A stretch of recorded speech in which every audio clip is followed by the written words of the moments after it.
All right, music fans, welcome. Harmless Dave here talking about real music in real time for a few real people just like you and just like me. All right, so I figured I'd go retro here with the glasses. For those of you who remember this from long ago, actually getting blinding light coming through that I cannot stop. So I figured I'd give this a try.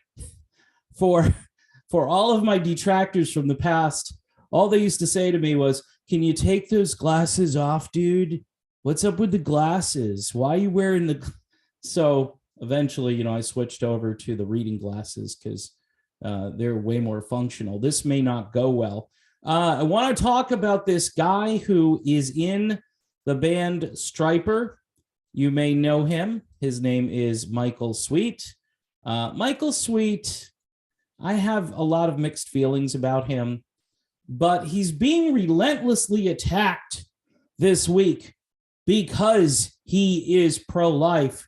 Oh my gosh, you cannot have anybody in the rock and roll community who is pro-life, but you can have everybody in the rock and roll community who wants to violate your bodily autonomy in a different way, right?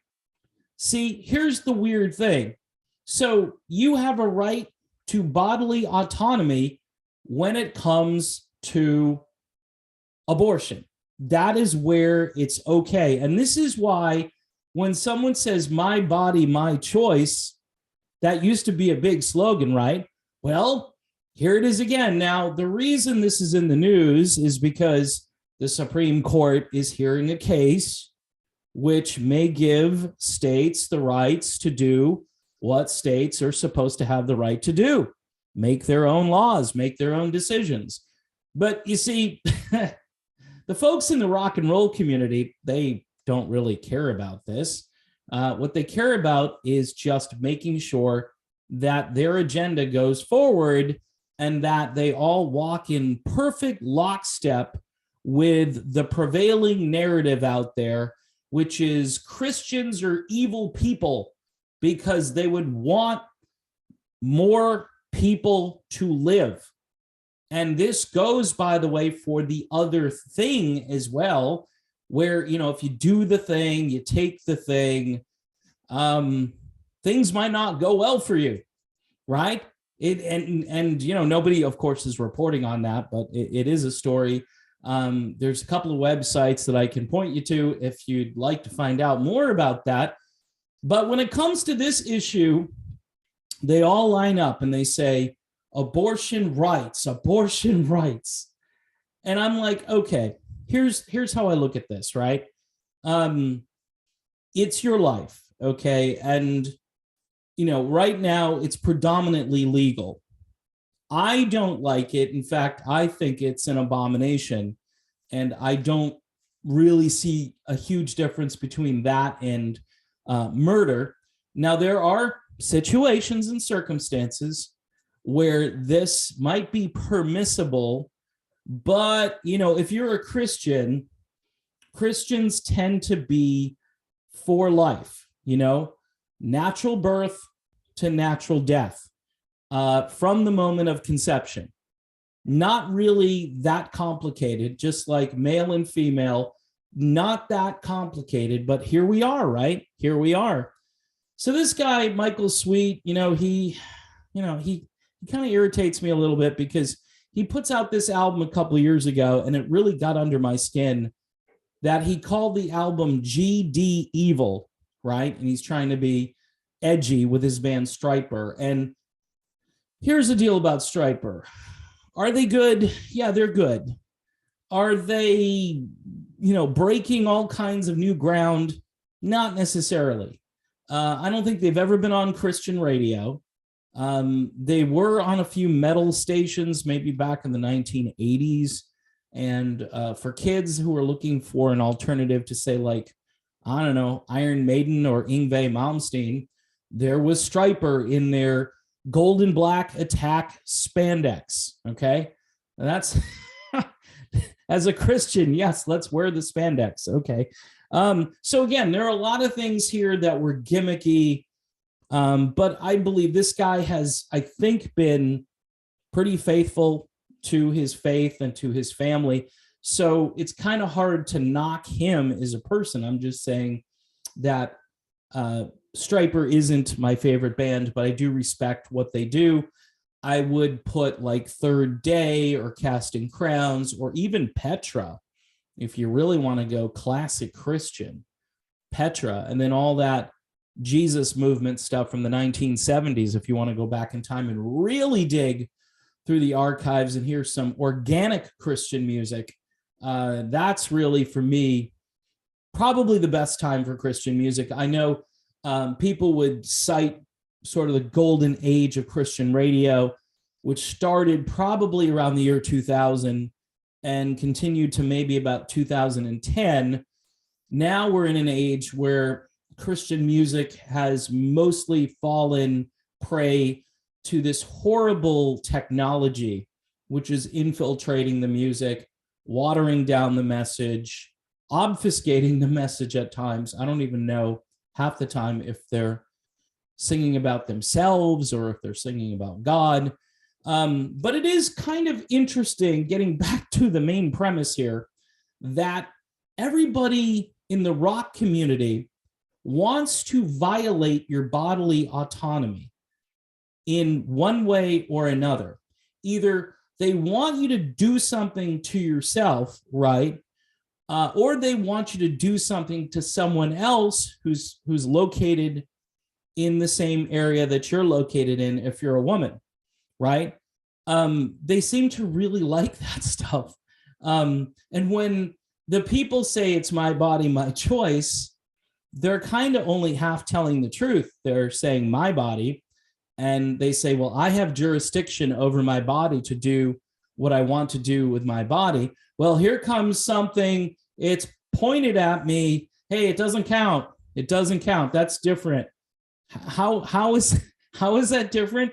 In fact, the thing that you're all worried about is probably far more, I would say, in play as, a bit of a controversy here, because nobody seems to care about when life begins, because we all had a beginning, right?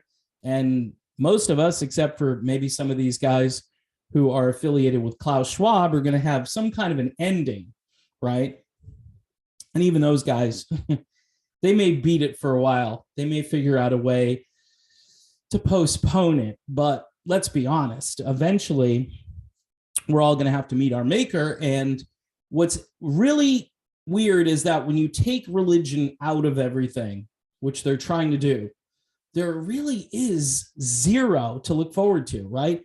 Because all you can look forward to is the current good time, party like it's 1999 all the time, take no responsibility for anything, never look at your life as like a tapestry of things, and eventually you sort of master some of those things and you feel confident, and then you have eternity to look forward to. That is, if you embrace religion, and especially one that's been around for a very long time. And the book itself seems to be playing out as promised. If you read the last book, you're going to see a lot of the things that are happening right now. But for people who are on the outside, they, this guy, Michael Sweet, he's going to walk on eggshells. Well, I'm for the baby, right? I'm pro-life. So I have to explain it to people. I have to justify my opinions, and I can't just have my own opinions and people will mostly respect me for it. Nope. Like I told the story about the other guy from, what's the band? I'm getting old, and it's pretty rough when you start to get old. But the other Christian band I was talking about earlier, where he was trying to make the point, John Cooper is the guy I'm talking about, and the band is called Skillet. And I would say he's far more hardline in his approach to his faith than Michael Sweet. But he said, of all the things in his life that kind of went awry, It's when he started talking about this issue in front of us. And, the Supreme Court thing, I'm not saying that's a distraction. That's really important. In fact, all these people who are really worried about the thing might not be paying enough attention. And who knows, maybe they'll lose this case. And then, oh my gosh, there's going to be pandemonium in the streets because more people will escape the butcher. More people will escape Molly Hatchet, and then who knows, those people might cure all the things that ail us in the future. But if they're not here to do that, then that's probably not going to happen. And I'm getting really a vibe that all of these people, these oligarchs, they don't really want us here. They just don't. They have a plan. And I don't know if we're actually in the plan. And if that sounds a little out there,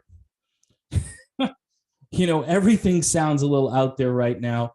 And I don't want this stuff to be true. I don't want to believe this is true. But I'm running out of roads. It's like the exit ramps, they're starting to go away. I don't see an exit ramp. And right now, the only thing you could do is have faith in God, believe it, the end is the way it's going to be. And there's going to be a lot of suffering and pain and things that happen. And there's really no way of getting out of that. You can postpone it. You can fight it.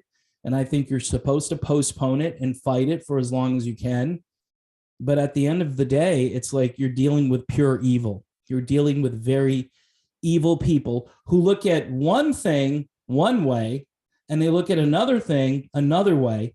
And it's still about your bodily autonomy or your bodily integrity. And it's okay, right, that we go in there and do this. And it's okay that we go and give you this, right, for different reasons. But when somebody says, hey, maybe that baby should live, somebody says, hey, it's my body, my choice. So I lose the logic on that. I kind of lose a bit. I don't understand how it's logical over here for the pro-choicers, but it's not logical over here for the anti-thingers. See what I'm saying? So I don't know. Maybe you didn't follow that. Maybe it's crazy. I also did this video standing up. Haven't done that in a while, which is kind of weird, but I used to do it outside all the time. So really celebrating like 2017 when life was way better. And it was. And I had been through a hurricane and a car crash and all kinds of fun stuff. But, we just soldier on. By the way, thanks for watching. Don't forget to check out my channel on Rumble, and we'll see you soon.